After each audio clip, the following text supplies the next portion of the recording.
Nahalata kaagad yon Epifanio. Kilala niya si Apollo. Alam niya kapag ang mga ganitong ngiti hindi maipinta, ibig sabihin may kahulugan ito. Sinipa niya na mahina ang paa ni Apollo na kaagad nitong ininda. "Oh, what happened, love?" Biglang natanong tuloy ni Melody sa kanya. Wala. Medyo nagulat lang ako. Nasagi ko kasi yung upuan sa ilalim." Palusot niya. Habang sa kanya nakatingin si Melody, panay na ang pagmumura sa hangin ni Epifanio. Tila sinusenyasan siya nito kung ano ba ang lasa. "Kain ka na, Epifanio?" Nilagyan pa siya ni Melody ng kanin sa pinggan. "Oo nga naman bro, kumain ka na. At huwag mong bibiguin ang asawa ko." Makahulugan niyang paalala rito at mahigpit na hinawakan ng tinidor. "How much?" Nakangisi namang tanong ni Epifanio. "Half?" Umiling si Epifanio. "That's small. I thought losing millions is worth basta para sa pag-ibig." Sabay ngisi nito. "Alright, million." Para bang boring na tugon ni Apollo. "Teka, ano bang pinag-uusapan nyo? Naguguluhan ako kanina pa." Singit naman ni Melody. Napabuga ng hangin si Apollo. "It's nothing, love. About work lang." O siya, Epifanio, kumain ka na.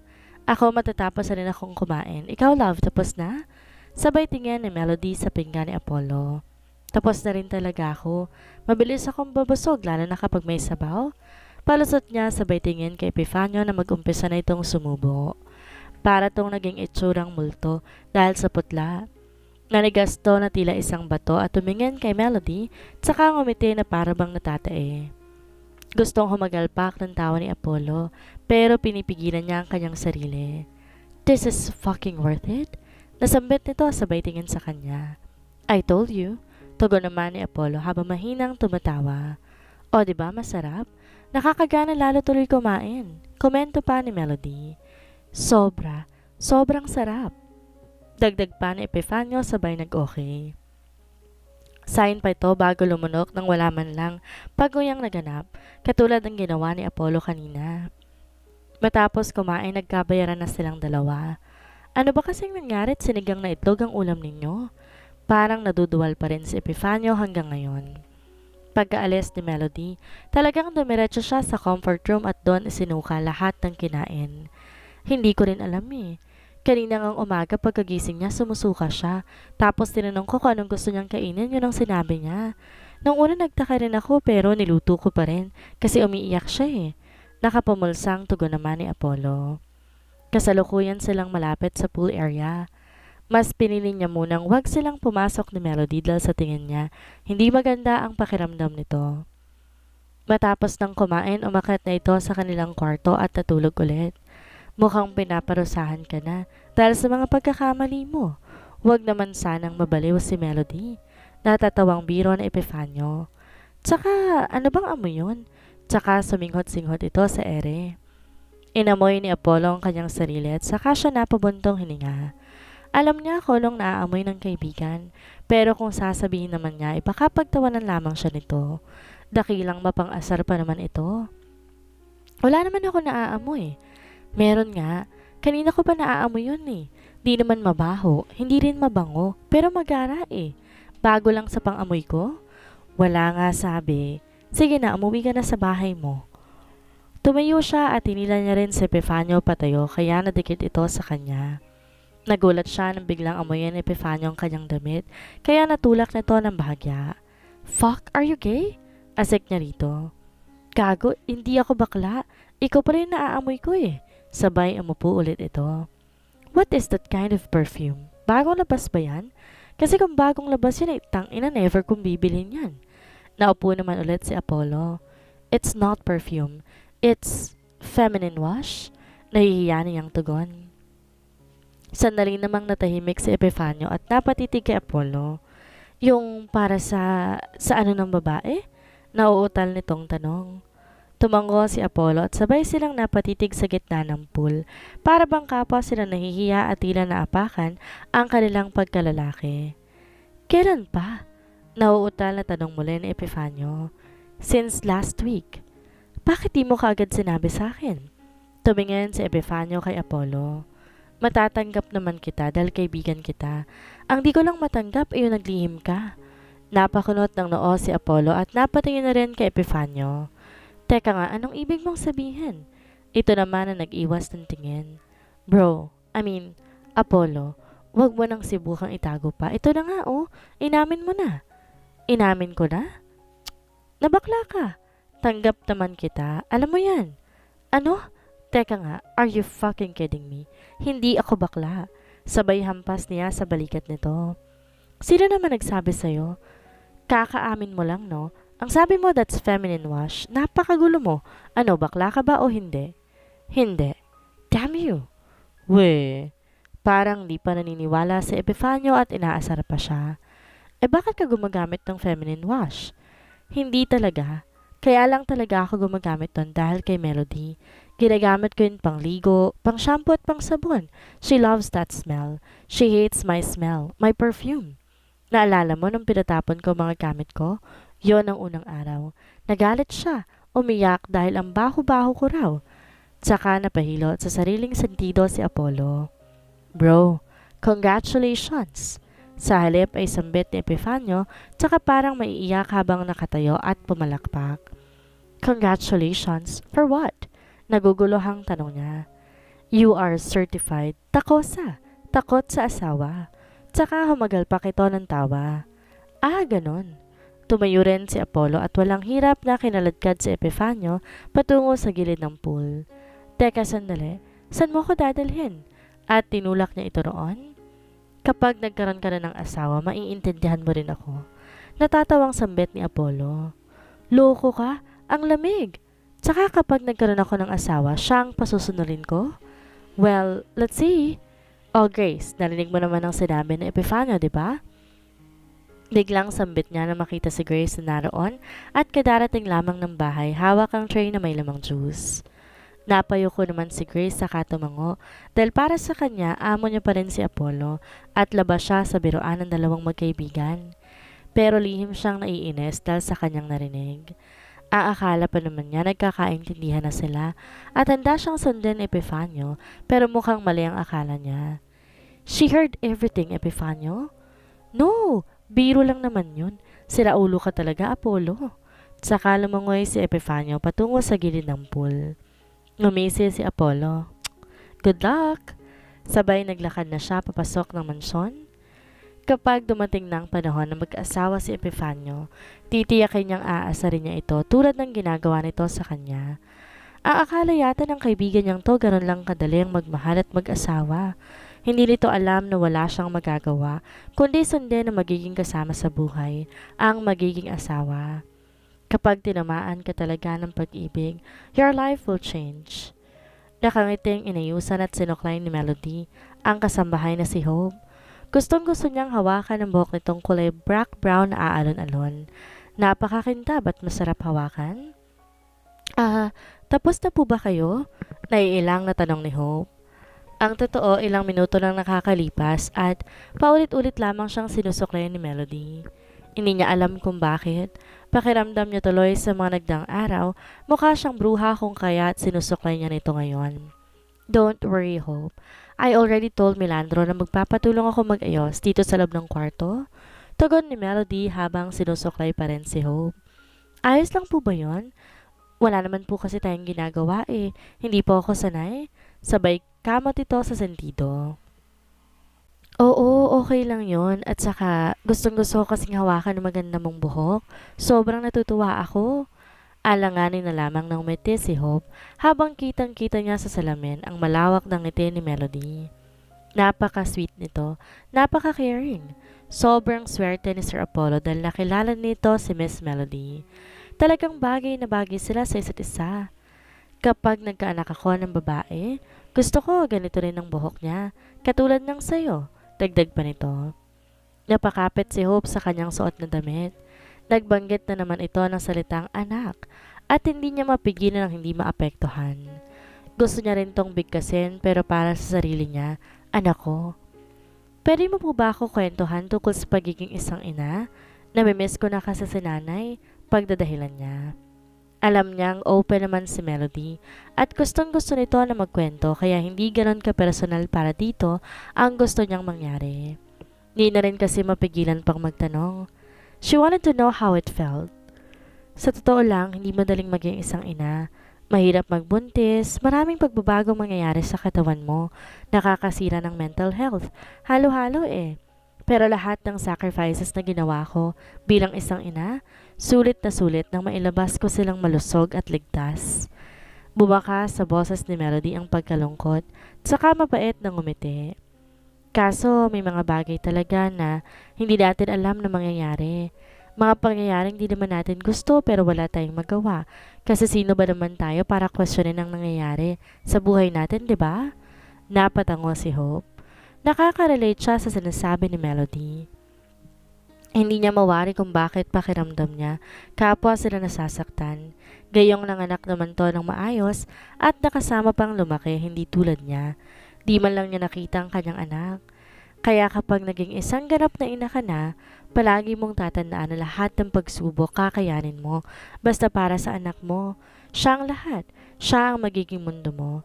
Mararamdaman mo yun. Tatandaan ko po yan. Very good. By the way, gusto mo magpunta tayo sa mall? Bala ko kasing bumili ng mga bagong damit dahil hindi nakasya sa akin ng mga narito kong damit. Bibilan din kita. Napatingin si Hope sa balakang ni Melody. Napansin niya ang bahagyang umbok ng tiyan nito na para bang isang bilbil lamang pero kakaiba. Parang nakita na rin niya ang gantong klase ng tiyan. Tumataba po ba kayo? Medyo lumaki po ang balakang ninyo ah.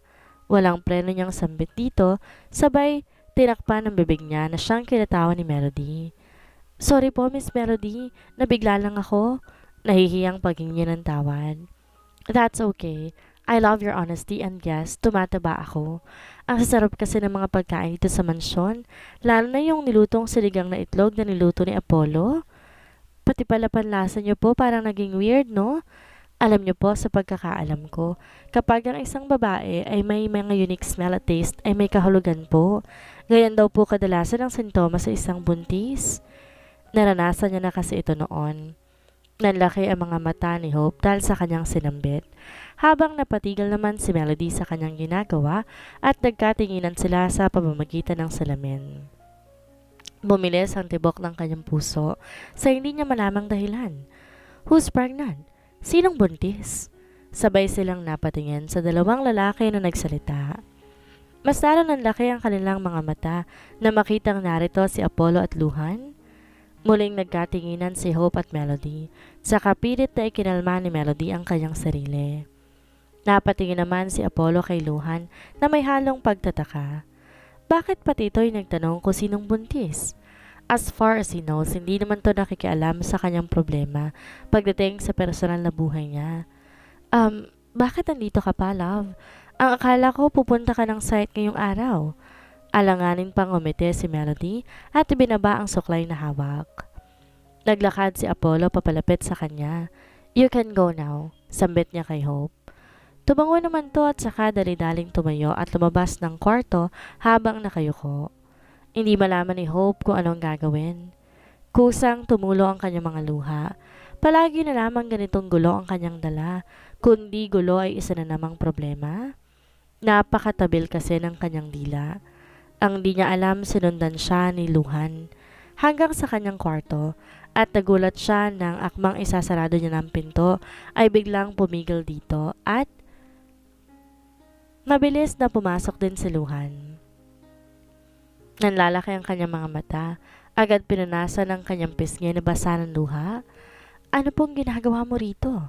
Bawal po kayo rito sir, baka makita kayo ng Tiyo Milandro ko at mapagalitan pa ako. Parang wala namang naririnig si Luhan, dahan-dahang lumapit sa kanya kaya napapaatras siya. Pakiramdam niya ay nawawalan ng hangin sa kanyang paligid at ang yakap ito'y sobrang lakas na dumadagundong sa kanyang tenga. Nagbabalik sa kanyang alaala ang mga nakaraang nangyari sa kanilang dalawa pero pilit niyang nilalabanan yon. Sir, who's pregnant? Mariin nitong tanong. Are you... Napayuko siya at saka napakuyom ng kamao. Hindi po ako sir, hindi rin si Miss Melody. May pinag-uusapan lang po kami kaya nabanggit ang salitang buntis. Ngayong alam nyo na maaari na po kayong lumabas. Sir? Pagkatapos ng lahat ng nangyari sa atin, sir pa rin? Sabay ngisin ito. Ipapaalala ko lang sa'yo na may malaki ka ng pagkakautang sa akin. Napaangat ng tingin si Hope. Maaari na po kayong lumabas. Kung totoong hindi kita nabuntis noon, then let's make it now. At walang sabing lumapit to sa kanya at tinalikan siya sa kanyang labi. Si Apollo at Melody naman ay kasalukuyan na nag-uusap tungkol sa kung anong dahilan kung bakit narito si Luhan. Ipinaliwanag ni Apollo ang totoong pakay ni Luhan. Hindi tungkol sa company o dahil gusto lamang nitong bumisita. Ang totoong pakay nito ay si Hope. Mukhang magkakaroon ka na naman ng bagong kapitbahay. Natatawang sambit ni Melody. Samantalang dati, ayaw nila ako makasama. Ayaw nga nila akong samahan dito sa mansyon eh. Iba siguro talaga ang nagagawa kapag nagmahal ka. Look at us. Aminin mo man sa sarili mo o hindi, ay alam kong ayaw mo akong pakasalan. Ayaw mo nga akong makita eh. Nakaunan si Apollo sa hita ni Melody ng mga oras na yon habang nasa kama sila. Ayoko talaga, kasi para sa akin sapat na ang mga anak ko. Pero nung makita ko kung gaano sila kasabik na malaman na may daddy sila, dun ko naisip na naging selfish pala ako. You're trying so hard just to have my trust and love. Sobrang daming naging pagsubok at lang sa atin. Nakakatawang isipin na nalagpasan natin ang mga pagsubok na yon. Napaisip si Apollo. Totoo ang mga sinabi ni Melody. Talagang dinumog at sinubok sila kahit umpisa pa lamang. At kakayanin pa natin para sa mga anak natin? Biglang may naalala si Melody. Siya nga pala, love. Kaninang nursery room yung nandun sa dulo? You saw me there that night, right? Bigla ay napaupo si Apollo. I don't know what to say. Nakatitig siya sa mga mata ni Melody na ngayon naghihintay sa kanya ng sagot. Kaya ako lang naman nagtanong kasi feeling ko para sa akin siya. May aaminin ako sa'yo. Sa tingin ni Melody, ito na ang tamang oras para umamin kay Apollo. Naparanok siya bago muling nagsalita.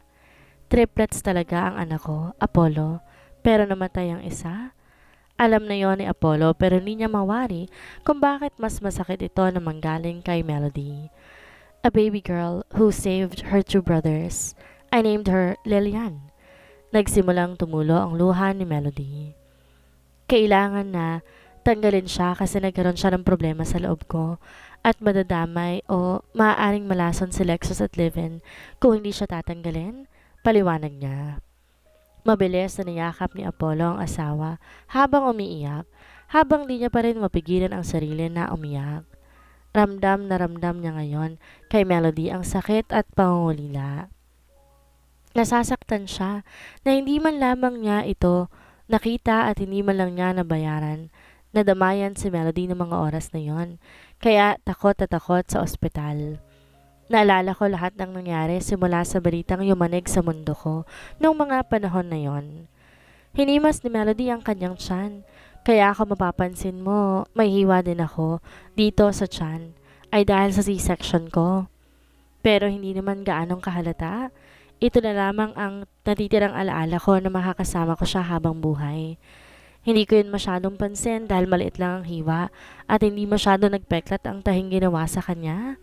Magaling lang din siguro talaga ang doktor. I'm sorry. Bigla ay nasabi ni Apollo.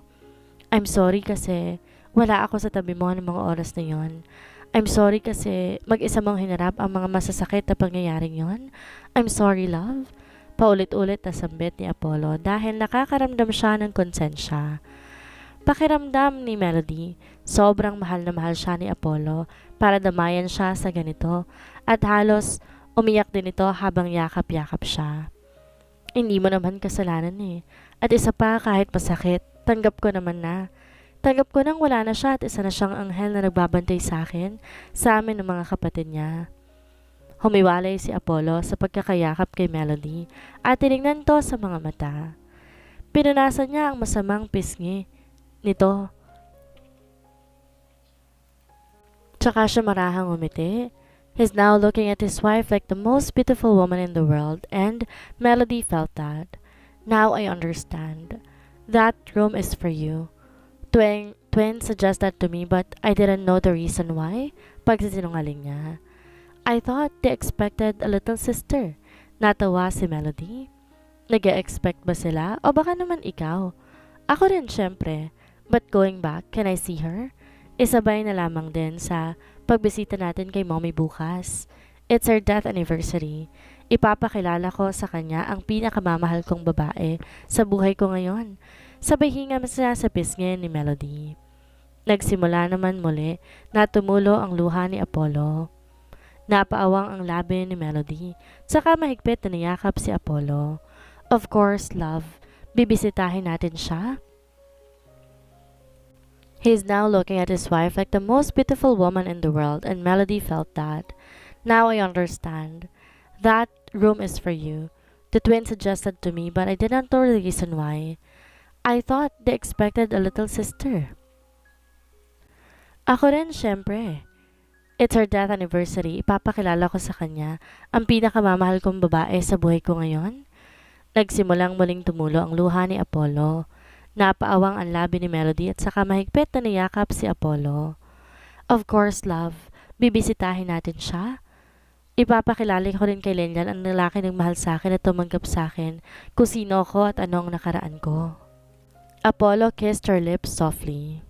Barayan lamang yun at sa pagkapos ito sa kanya ay puno ng ingat. Nakapikit si Melody habang dinaramdam bawat labi ng isa't isa. Maingat siyang inihiga ni Apollo sa kama at tinanggal ang suot na t-shirt saka siya muling hinalikan. I love you, love. Bulong pa nito sa pagitan ng kanilang paghahalikan. When Apollo was taking off her underwear, they heard someone knocking at the door. Kapos sila napatingin sa pintuan. Shit, who's that? Ang galing mang istorbo. Mahinang usal ni Apollo. Mommy, Daddy, are you there? Boses yon ni Lexus. Mahinang hinampas ni Melody si Apollo. Our sons are here. At tinulak to patagilid sa higaan. Saka nito inayos ang sarili bago nagsalita. Yes, we're here. Just wait. Naglakad na to patungo sa pintuan. Saka ito binuksan. Masayang pumasok ang kambal sa kanilang kwarto at parang di naman maipinta ang mukha ni Apollo at tinatawanan pa to ni Melody. Nandun na siya eh. Pasimula na. Kinabukasan, kasama nilang nagpunta sa sementeryo ang kambal. Nauna nilang puntahan ang puntod ni Lilian. Nagkaroon sila ng oras para makapag-usap at hindi nila maiwasan na maiyak. She missed her little angel. Sumunod naman ang mommy ni Apollo. Formal silang pinakilala ni Apollo sa puntod ng mommy nito. Tuwang-tuwa pa ang dalawa niyang mga anak dahil kilalang kilala sila ni Apollo base sa mga sinabi nito sa mommy. Parang talagang siya ang tunay na anak, na ama ng kanyang mga anak. Dito niya lang din napansin na malaki pala ang pagkakahawig ni Apollo sa kambal niyang anak. Kaya mahirap paniwalaan ng taong nagsasabi na hindi to mga anak ni Apollo dahil kamukha pa talaga niya ang mga ito. Lola, babay na po. Sabay na paalam ng kanyang mga anak. Bibisitahin ka po namin always, dagdag pa ng mga ito. Niyakap naman siya ni Apollo mula sa likuran. Ang babait ng mga anak ko, mommy no? Mabait din kasi ang mommy nila. Sabay halik nito sa kanyang pisngi. Di niya na mapigilan pa ang sariling mapangiti. Akmang tatalikod na sana siya. Mula sa puntod ng mommy ni Apollo nang sabay-sabay silang mapahinto dahil may babaeng papalapit sa kanilang pwesto. Mabilis siyang napakunot ng noo na makita ang itsura nito. Long time no see, Kuya Apollo. Sambit nito habang nakangiti. Nakasuot ng kulay pulang bodycon mini dress, nakasombrero na malaki tulad ng mga pangdonya. Ayos na ayos ang postura nito at hindi makikitaan ng kahit anong emosyon bukod sa confident at saya. Parang nakita niya na ito. Di lang matandaan ni Melody kung saan. Pilit niyang inaalala sa kanyang isipan. And nice to meet you again, Melody. Dugtong pa nito na kasalukuyang sa kanya na nakatingin. Bakas man sa mukha nito ang masayang postura pero di na itago ng boses ito ang tila ba inis. Naalala bigla ni Melody ang araw na sinundan niya si Apollo sa Salodario Hotel. Napatitig siya sa mukha ng babae habang nangingilid ang kanyang luha. Ikaw? Nanginginig ang kanyang mga kalamnan, kasabay ang paglukob sa kanya ng matinding takot. Naroon ito nang sabihin ng babae na sa front desk kung sinong nasa unit ng gabing iyon. At naramdaman niyang may alam ito sa kanyang pagkatao at sa kanyang nakaraan. What are you doing here, Althea? Mariin at tila pagalit na tanong ni Apollo sa babae. What? It's our mother's death anniversary. Oh, you know how much I love her? Oh, stop. Stop pretending, can't you? Napalakas na ang boses ni Apollo, kasabay ng pagtingin ni Athena sa kambal niyang mga anak. Nang makita iyon ni Melody, kagad niyang hinapit ang mga ito papalapit sa kanya. Pakiramdam niya mas nag-iba ang aura nito. Kung noon, mukha itong anghel sa kanyang paningin, kabaliktaran ito ngayon. Bakit ba hindi niya naisip noon na ito nga si Athena? Who is she, Daddy? Tanong ni Lexus. Daddy? Sabay tingin ni Athena kay Melody. Well, I am your... She's nothing, son. Let's go. Napahinto sa pagkilos at pagsasalita si Apollo nang mula sa likod ni Athena, may kadarating lamang na bulto ng kanyang ama at ng kanyang half-brother, si Atlas. Napakuyom si Apollo sa kanyang kamao at biglang napatingin kay Melody na siyang kasalukuyang nangangilid ng luha. Marahil natatakot to kay Athena dahil sa naikwento niya kung anong kayang gawin nito. Inawakan niya ng mahigpit ang kamay nito at saka siyang umiti at kumalma. Hindi siya pwedeng magalit. Nang narito ang kanyang mga anak at asawa, "How are you, son?" Tanong ng daddy niya sa kanya sabay tingin nito sa kanyang mga anak. "I'm good, and we are leaving?" Tugon ni Apollo at saka hinawakan si Melody sa balikat para paunahin ng maglakad ang mga ito patungo sa kotse.